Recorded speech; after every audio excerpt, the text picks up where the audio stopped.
recuperação do clube.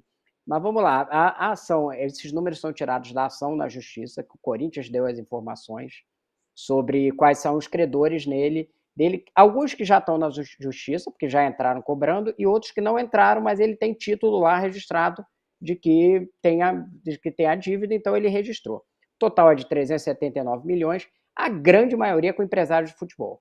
E vamos ser justos aqui com o Augusto Melo, a grande maioria é de negócio feito nas gestões de Andrei Sanches e seus blue caps, como gosta de falar o Mauro César, né? Os presidentes da Renovação e Transparência. E aí, olha o valor. O Juliano Bertolucci, que é o empresário mais poderoso hoje do futebol brasileiro, 78 milhões de crédito com o Corinthians. Carlos Leite, lá em 3 itens diferentes, 2 empresas, 75 milhões praticamente, e o André Cury, 28,8 milhões. O Juliano Bertolucci não entrou com ação judicial contra o Corinthians. Você vê que o problema podia ser muito maior de penhoras hoje em dia, né? Porque ele tem um título extrajudicial ali, títulos extrajudiciais nesse valor. E aqui do lado, foi até a matéria do Diego Garcia, nosso colega no UOL aqui, que 94 milhões são as ações que estavam mais ameaçando o clube no sentido de bloqueio, penhora, e a penhora de renda da Globo, de patrocínio, aquela coisa que sufoca o clube, e foi isso que o Corinthians conseguiu suspender essas execuções na decisão que teve essa semana. Então ele está com essas execuções suspensas, só que em 60 dias ele tem que ter um plano para começar a pagar esses credores de forma parcelada. E o que eu encontrei na lista, outro dos credores que consta lá, com 700 mil reais, é a Rede Mídia Design, que, como vocês vão lembrar, era pivô daquele caso da Vai de Bet. Eu perguntei para o clube não me respondeu nada, como tem sido de hábito o Corinthians recentemente, mas eu consegui ali apurar que o registro da Rede Mídia é porque ela tem um contrato e tem uma nota fiscal emitida para o Corinthians. Então, quem faz esse tipo de registro tem que colocar tudo. Se você tem um contrato e tem uma nota fiscal, você tem que botar ali como credor. O que me espanta é que essa altura do campeonato, depois de toda aquela polêmica, o Corinthians ainda não tenha contestado ainda essa nota fiscal e esse contrato, né? Contestado judicialmente, inclusive, para não ter que pagar esse valor. Mas também consta ali como os credores. Tem jogador de futebol, muitos jogadores, Cássio, Paulinho, entre outros. Tem a PixBet, que tem aquela questão da multa, é um valor bem alto. Ali consta como 15 milhões, mas a gente sabe que o bloqueio estava até maior, né? Estava bloqueando 40 milhões. E tem redes de serviço, como a Omni, que era a empresa que operava o fiel torcedor. Enfim, é um valor bem vultoso. O Corinthians vai ter que parcelar e tirar uma parte da sua receita para começar a pagar esses valores. Se não fizer isso, vai bater num muro, vai começar a ter penhora. Já conseguiu a suspensão da execução, agora tem que começar a pagar os credores. Nesse prazo aí de 60 dias, tem para apresentar o plano para pagamento parcelado dos credores. Aí, rapaz, já imaginou o PVC dever 78 milhões de reais para alguém? Não, eu imaginei eu queria ser o pobrezinho do André Cury, que é o mais pobrinho, né? Ter 28 milhões de Ai, reais para ai. receber, todo E respeito é ao só André Cury, o transação André de Cury, jogador, né, PVC? Porque esses sim. Não, empresários emprestaram dinheiro para o clube, né? O clube foi Sim, tomar claro. o dinheiro desses é, empresários como se fosse banco, né?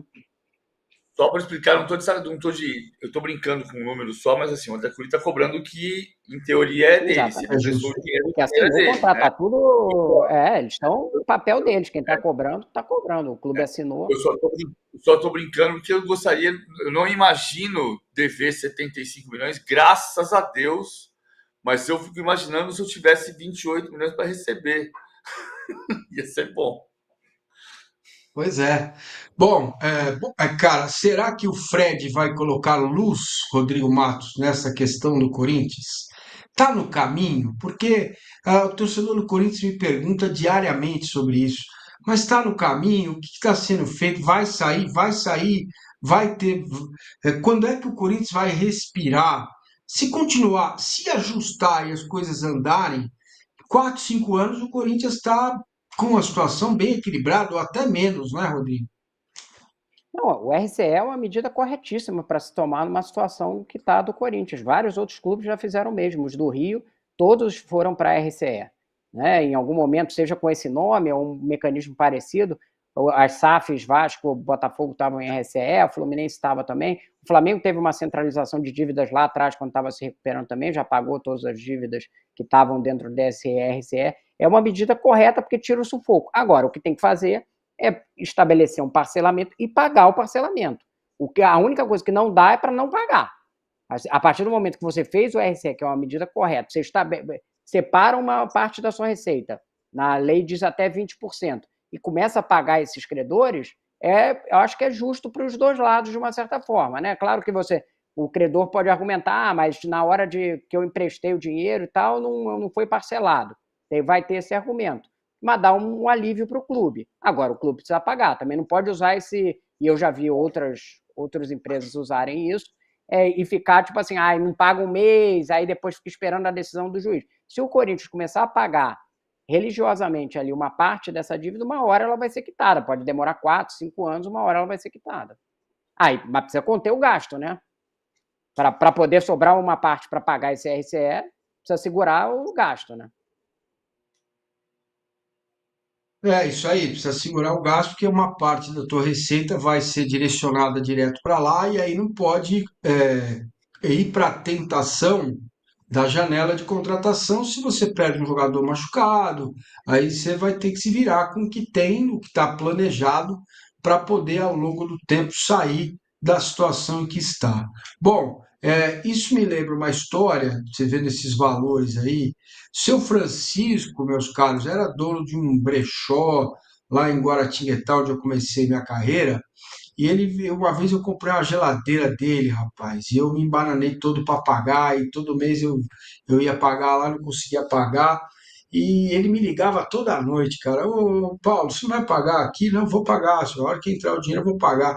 E eu ficava sem dormir com aquilo. Ele me encheu tanto né, a paciência que quando entrou o dinheiro para pagar a geladeira, eu liguei para ele. Ô, seu Francisco, estou com o dinheiro aqui, mas só vou pagar o senhor daqui 3 meses. Agora o senhor que fique sem dormir.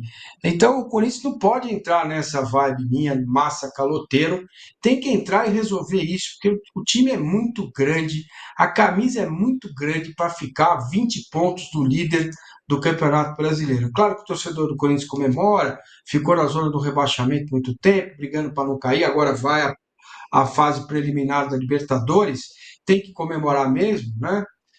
E a coisa melhorou bastante, mas sincero e honestamente, acho vergonhoso um clube como este, né, há algum tempo que não briga para ser campeão, estar nesse momento a mais de 20 pontos do líder do campeonato, o Botafogo, glorioso Botafogo, praticamente campeão brasileiro, né, deste campeonato de 2024. É uma coisa que os caras fizeram com o Corinthians precisa ser estudado, e essas pessoas não deveriam voltar mais para o convívio do Corinthians, certo? É uma coisa que tinha que mudar de alguma forma na vida política e pública do Esporte Clube Corinthians Paulista. O pessoal continua participando por aqui. Você que está conosco, muito obrigado na TV, em todo o Brasil. Peça aí, se não tem ainda o Finanças do Esporte, se não tem o UOL na sua operadora, você manda instalar, por favor. Nós queremos assistir o canal UOL na televisão também, certo? É fundamental que você faça isso. Bom, 2 minutinhos na TV, a gente volta, eu fico no chat com vocês no Finanças do Esporte. Aí, ó, o chefe Corinthians está dizendo aqui, ninguém fala do time que não dá audiência, time pequeno, a gente fala sim, de todo mundo. Falou de dinheiro, a gente fala, sem problema nenhum. O Adilson acha que a gente não está preocupado com as dívidas do Corinthians. Estariam fazendo propaganda da vaquinha. Cara, a gente sempre fala da vaquinha do Corinthians, que é uma iniciativa espetacular. Eu não ouvi vocês dois falando sobre isso, A vocês gente já fez conseguiram uma falar. matéria sobre a vaquinha, né, É, Marcini? A gente já fez aqui um programa, então, um segmento sobre a vaquinha. eu não lembro exatamente dela, mas iniciativa espetacular, né, Rodrigo? Sem dúvida. Para quitar uma dívida que está aí há muito tempo, que é a dívida da Arena, uma iniciativa da torcida, né? Porque, como a gente já viu até agora, com esse RCE, a diretoria não vinha tendo tanta preocupação com o pagamento da dívida. E, independente, as pessoas ficam falando em meta, independente de quanto arrecadar, já terá sido uma iniciativa muito importante e que vai quitar a parte que for do valor. A gente já fez o programa aqui mostrando que era uma iniciativa muito difícil, no sentido de que não tinha um precedente, né? E o Corinthians já arrecadou, agora não sei quanto está exatamente, mas já estava na casa de 20 milhões, já estava em 30 26, agora, né, PVC? 26 milhões e 200, 11 horas atrás. Milhões. Eu já acho que é um valor espetacular, assim, no sentido de mobilização da torcida por uma causa muito importante.